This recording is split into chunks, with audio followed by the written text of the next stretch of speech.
Catholic Church holds the Bible as the arbiter of truth. From general members of the congregation to the Pope himself, they see the Bible as law on all questions of morality. With this said, the leaders are open to judgment based on their own rulebook, since they use it to judge all other people. Top-ranking members of the Catholic Church have been shrouded in darkness, not only in the shadows, but blatantly in the face of its believers.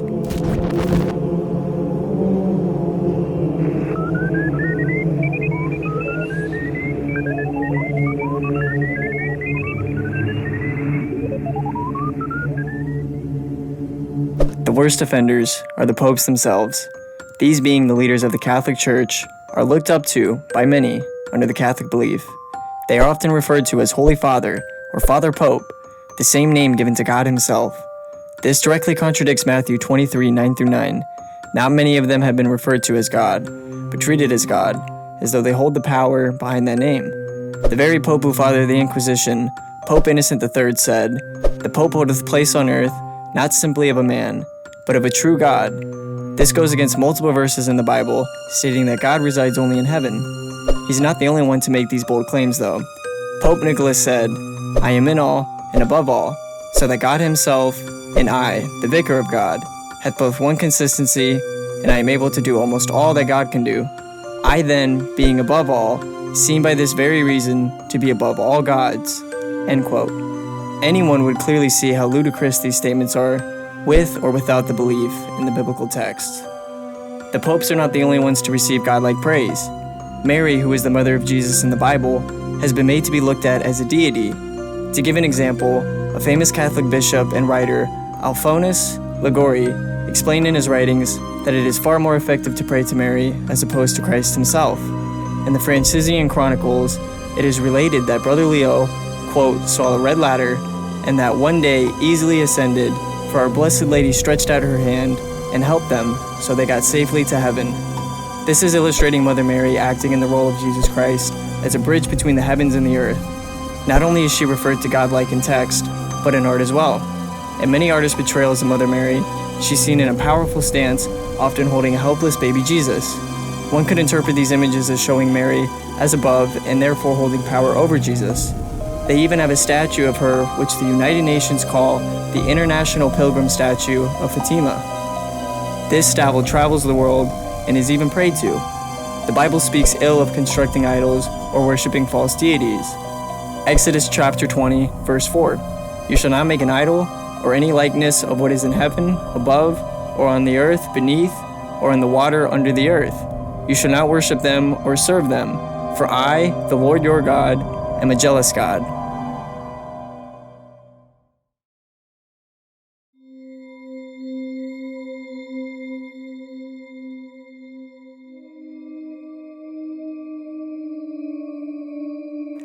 Symbolism is the very key to understanding the inner workings of the Vatican. It's spread throughout their artwork, churches, music, and more. To give a few examples, we must first start with the rosary beads. To the Catholics, a rosary is a religious focus. More or less speaking, it is a trinket that one would use to help aid or enhance their prayers with God. Along with the beads, they also say a very repetitious prayer consisting of 5 times called the Rosary Prayer. Historically speaking, though, rosary beads come from the pagan religions considered by the Catholic Church themselves. Before the 12th century, rosaries were used for talismans, or other known as amulet coins or occult charms. Rosaries and prayer beads were intended by the Catholic Church hierarchy for use by the ignorant. Normally one would say this is a reach, but when considering Matthew 6, 7-7, one could see the hypocrisy in the practice of the rosary prayer. Another key symbol is the obelisk tower, which resides in the heart of the Vatican. You can find the same tower in the United States capital, Washington, D.C. The obelisk is made to represent the Egyptian sun god's massive erect phallic, also known as a penis. According to the myth reported by the Greek author Plutarch, Osiris was slain or drowned by Seth, who tore the corpse up into 14 pieces and flung them over Egypt. Eventually Isis and her sister Nepheus found and buried all the pieces except the phallus, thereby giving new life to Osiris, who thenceforth remained in the underworld as ruler and judge. The word Vatican itself has a lot of debate as to its actual meaning. The official narrative, from Latin Vaticanus, which means Vatican Hill, ultimately from Vaticanari, which means to prophesy or oracle. Vatican, a name dating to the Roman Republic, would be the place where the prophecies would be issued. The unpopular belief, though, is that the word Vatican literally means divine serpent, and is derived from vatis, which means divine, and con, which means serpent. Vatican City and St. Peter's Basilica were built on the ancient pagan site called in Latin Vaticanus Mons, or Vaticanus Colli, which means hill or mountain of prophecy. So under normal circumstances, it would be rational to believe the first definition over the second, until you see the Pope's audience hall, which is in the Vatican. Now, I'm not going to express my thoughts on what we're seeing here, but you know that I know that you know. You know?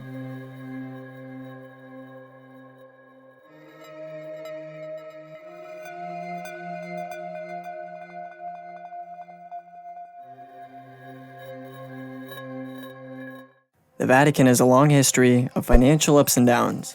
While going through some of its downturns, the Church had no problem holding out its hands to its loyal supporters of the Church and corporations alike. In modern times, the Vatican acts as more of a Federal Reserve, hedge fund, and offshore bank all wrapped in one. To really understand how they came into the wealth they have today, we must first dive into their history briefly. Centuries before the Vatican became what it is today, they reigned as a secular empire, meaning that its existence was not directly tied into Catholicism as it is today. The popes were seen as the kings of the Vatican. They acted as supreme leaders of the Church in Italy. The popes claimed to have been destined by God to rule over all the leaders in the known world. During the Pope Kings, the Vatican controlled over an astounding 15,000 square miles in Italy, called the Papal States. This being the 6th to 7th century, the Pope's taxes over all that resided within their land was not enough. In order to support the Pope and his cardinal cronies lifestyle, they had to get creative. What they came up with was a simple, yet horrifyingly brilliant plan. The plan was, since the Pope was God's representative on earth, and he had thousands of members in his church, what if they could sell them a way to reduce the amount of punishment that they would receive for their sins? The people during this time were terrified of God's wrath, so paying a few extra dollars to resolve you of your sins seemed like a no-brainer to the masses. So the Church started selling these little tickets that they called indulgences. These little tickets promised the people that God's wrath would ease up on them. Small sins were cheaper to get indulgences, while obviously the big sins were more expensive. They became the new get-out-of-jail-free card, except they weren't free. It turned into a cash cow unlike anything the Catholic Church has ever seen. The sales of indulgences lasted for over 1,000 years. Everything was going their way until the French Revolution of 1789, where things really started to fall off. First, Napoleon demands millions in taxes from the Vatican each year. The other leaders of Europe started to tax the Vatican's money as well. The Pope called this taxation the work of the devil, but it couldn't stop the fact that their stockpile of cash was drying up rapidly. With taxes rising significantly, the people under the domination of the Vatican began to grow restless and resentful of the Church. From this unrest followed the murder of the papal prime minister in 1848. Those thought to be loyal turned on the Church and stormed the Capitol in the Vatican City. The Pope attempted to bandage the situation by appealing to the other wants of his people, but it was far too late. Desperate to keep the Vatican afloat, the Pope is facing a difficult decision: to ask for help. And not just from anybody, but from the Jewish family, the Rothschilds. The Pope had to deflate his ego before asking to be in their debts, although his lifestyle and wealth was far more important to him than his ego. So the Rothschilds left the Vatican $10 million, which would hold the Church for over a year. Suddenly in 1870, the Italians invaded Rome, which led to their loss over its Papal States. The vast empire of 15,000 square miles was depleted to less than half of a square mile, cutting thousands of previously taxable citizens to just around 700. Transitioning the Vatican into what it is today. To recover the losses sustained, they dipped their toes into secular investments, catching a bull market in the Roman real estate game. These investments led to the Pope and his few loyal followers he had left, known as the Black Nobles, to regain their financial status. This lasted momentarily though, because in 1887, the Roman property market crashed, spiraling them back down to level 1. To help cushion the losses, they revamped an old trick, their indulgences, renaming them though as Peter Pences. They function as the exact same way as the indulgences. With this money, they began widening their investments into the secular market. As the world wars broke out into the global stage, the Vatican saw it as an opportunity to profit like it has never done before. As World War I took off, the new pope also took control of the Vatican. Donations were dropping, so the Vatican's income was diminishing, and to keep the investments in Italy safe, he tried keeping Italy neutral in the war.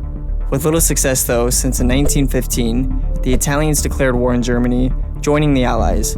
This left the Pope scattering to keep up his margins, so the Vatican decided to rent out one of its properties in Rome to an arms manufacturer that sold weapons to Germany. You didn't misunderstand me. Yes, the Vatican, the Catholic Church, sold weapons of war to the opposing side. After the information became public though, the church claimed ignorance to the situation, but the people weren't buying it. So in 1993, the Vatican was losing over 100 million lira a year. To keep from going under, the Pope caved and hired their new financial advisor, who placed the Vatican's money into diverse investments. In World War II, the Vatican made connections with the fascist leader of Italy named Mussolini. They also made connections with the Third Reich and were able to get them to deduct 8 to 10% of Catholic German wages to be sent right to the Vatican Church. The church struggled to get their own people to pay taxes, so having the Nazis forcibly take 10% of their citizens' earnings helped the church to boost their economy. They were so deep in with the Nazis that Pope Francis announced, and I quote, "The church isn't afraid of history," and revealed the documents from Pius XII's papacy, who was the Pope during 1939 to 1958. These documents, along with multiple testimonies, revealed that the church did not protect the Jews in Rome, when more than 1,000 were rounded up on October 16, 1943, and held for 2 days adjacent to the Vatican before deportation to the Auschwitz death camps. Pius decided not to publicly protest or even privately send a plea to Hitler not to send them to their deaths in Auschwitz. His reasons were mentioned in a letter he wrote to the Bishop of Berlin, arguing that the church could not publicly condemn the Holocaust for fear of causing greater evils. But back to the finances though. So the gravy train was flowing again, but they soon ran into another problem. All of the Vatican's money and transactions were stored and used through Western and European banks. This is a problem for the Vatican, because since their money is run through banks that they do not own, their money can be traced or even frozen. And it wouldn't be long before the Allies would figure out just how much money the Vatican was getting from Germany, which would mean instant blacklisting for the church. So in order to combat that, the Pope's financial advisor came up with a plan to simply build a bank within the Vatican. It came up with some justification, since the Vatican is technically its own sovereign country, and every other country mostly has their own national banks. So why can't the Vatican do the same? So that's exactly what they did, and that is where the Istituto per l'Opera di Religione first came into being, which is the Vatican's own private bank. It has just one branch inside the Vatican City, and it was not on any blacklists, which gave it complete freedom from the wartime regulations. This new Vatican bank could operate anywhere in the world without showing profits, annual reports, balance sheets, or where its money actually came from. And the one and only shareholder in it is the Pope himself. Now that they have their own bank, they can deposit money into it whenever they want without ever having a paper trail leading right back to them. But it didn't stay a secret for too long. When word got out, people all over Europe figured out how useful the Vatican bank is, since you could store your money there whether you got it illegally or not.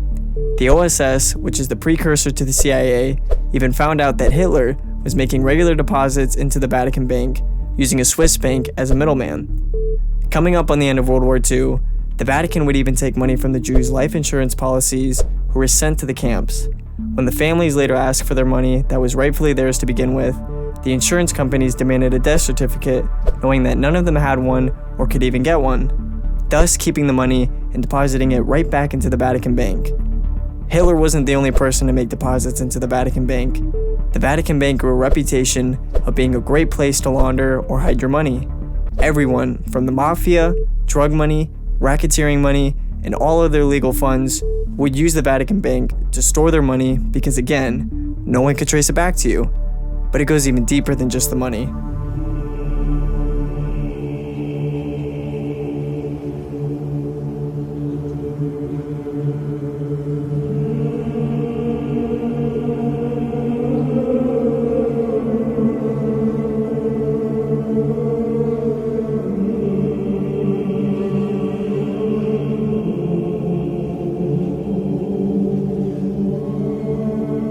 So you may ask, where does all their money keep going? By 2014, the Catholic Church had paid $3 billion to silence the victims of its darkest secret, the sexual abuse of minors by the very ones meant to guide them in the way of life, their priests. Studies show that roughly 4% of all the priests located within the United States are thought to have sexually abused minors under their care. This number grows to 7% when we visit the land down under. So you may wonder, how do they keep getting away with this? From extraditing those accused to settlements topping at payments of over $660 million. The Catholic Church will go to any lengths to keep their image pure. This has become such an issue that the victims have joined together to create SNAP, the survivors network of those abused by the priests. With a reliable database, backed by court documents and viable news outlets, SNAP has gathered a list of 4,400 priests accused. Some of the reporters from Java Films who were investigating these occurrences decided to get in contact with two priests who were accused. One agreed to sit down with them, while the other one was approached in a public place. This is how it went down. Bonjour, monsieur Igor. Bonjour. Mathieu, Martin, enchanté. On peut prendre une minute ou pas? On peut s'asseoir? Ouais, c'est l'heure du dîner. On est journaliste et on vient vous voir parce qu'en fait, on a des personnes sur place dans ces territoires du Nord-Ouest, dans le Nunavut. Hein. Vous n'êtes pas censé savoir qu'il y a plusieurs enfants qui ont parlé de vous, notamment de faits d'agression sexuelle. Et donc nous, on voulait avoir votre vérité là-dessus parce que c'est important aussi d'avoir la vérité de ceux dont on parle. Vous voulez pas nous dire même pas un petit mot? Non. Est-ce que le nom de Marius Dungalik, ça vous dit quelque chose? Je crois, oui, je me suis appelé dans quel village c'était, mais... C'était ce jeune homme. Est-ce que ça vous dit quelque chose? We show him the photo of the young Inuit, Marius Tungalik. Pour moi, ils se sentent tout seuls. Ah oui. Et donc c'est ce jeune homme-là, enfin ce monsieur, il s'est suicidé à 55 ans. Ah, je ne savais pas. Vous ne saviez pas? Il s'est suicidé et dans plusieurs de ses mails, il parle de l'agression sexuelle qu'il a subie et il donne votre nom. Il dit que c'était vous, celui qui a fait ces agressions. Marius, non. Regardez, ça c'est vous. Et c'est le mandat d'arrêt. Est-ce que vous savez que vous êtes sous le coup d'un mandat d'arrêt canadien? Non, Est-ce que vous êtes signalé aux autorités françaises? je n'en sais rien. Est-ce que vous-même, Alors, est-ce que vous avez fait la démarche? J'arrête là. Je vais vous poser une question très simple, c'est est-ce que vous avez déjà agressé sexuellement les enfants? Je ne vous réponds pas. Mais pourquoi? Parce que vous n'êtes pas mon confesseur. Vous savez, monsieur, la vérité vous rendra libre. Au revoir. Vous connaissez cette phrase de la Bible? Oui, je la connais. Monsignor Atanga, one of the African representatives at the Vatican. Ok. Interview de Monseigneur Atanga. Moi, je voulais vous montrer une lettre. C'est vous qui l'avez adressée au prieur général, Thomas Joachim, et vous dites dedans, vous parlez des frères, en disant que certains frères s'étaient mis dans des situations d'une extrême gravité et que les frères mis en cause étaient sur le point d'être traînés devant les tribunaux au risque de ternir l'image de notre Église. J'ai pesé de tout mon poids pour qu'on n'en arrive pas là. Est-ce que vous avez essayé de cacher les faits pour pas que l'Église soit ternie, que l'image de l'Église soit ternie? Non, moi, je ne cache jamais les faits. Vous n'avez rien caché? Moi, je ne cache rien. Mais ça veut dire quoi quand vous dites, vous, ils étaient sur le point d'être traînés devant les tribunaux? Je ne voudrais pas commenter cette lettre. Donc là, maintenant et cette lettre ne devrait pas être là. We tried to dig deeper, but Non, je ne commente pas la lettre. Je ne dis rien là-dessus. Non, je ne commente pas. C'est pour ça que je dis que je ne commente pas. Je m'excuse, mais c'est comme ça. Donc là, pas de commentaire? Aucun commentaire. Bon, Et d'accord. vous ne devrez même pas avoir cette lettre. Je devrais pas avoir cette lettre? Cette lettre c'est une lettre confidentielle, donc... Merci à vous. Bien. yes, thanks for your precious comments, Your Grace, but they weren't exactly helpful. As you can see, both had similar responses.